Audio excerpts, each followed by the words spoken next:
ফিলিস্তিনের গাজায় ইসরায়েলি বাহিনীর বর্বর হামলা এবং ফিলিস্তিনপন্থী শিক্ষার্থী ও অ্যাক্টিভিস্টদের ওপর ট্রাম্প প্রশাসনের দমন নিপীড়ন বন্ধের দাবিতে রাস্তায় নেমেছে হাজার হাজার মানুষ।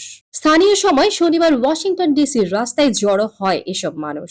বিপুল মানুষের এই সমাবেশে সমর্থন জানিয়েছে ৩০০-র বেশি সংগঠন। Palestine Youth Movement, the People's Forum, ইহুদি ভয়েস ফর পিস এবং আনসার কোয়ালিশন সহ বেশ কয়েকটি অ্যাডভোকেসি গ্রুপ এই বিক্ষোভের পৃষ্ঠপোষকতা করেছে।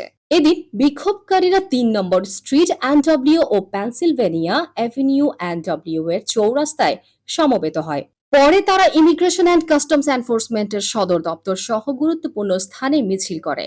এ সময় ফিলিস্তিনি কর্মী মাহমুদ খলিল ও তুর্কি শিক্ষার্থী রুমেইসা উজতুর্ক সহ আটক ফিলিস্তিনপন্থী শিক্ষার্থী ও শিক্ষাবিদদের মুক্তির আহ্বান জানায়। বিক্ষোভকারীরা গাজায় নিহত ফিলিস্তিনি শিশুদের প্লেকার্ড ও পোস্টার প্রদর্শন করে এবং শিক্ষার্থীদের গ্রেপ্তার ও নির্বাসিত করার নিন্দা জানায়।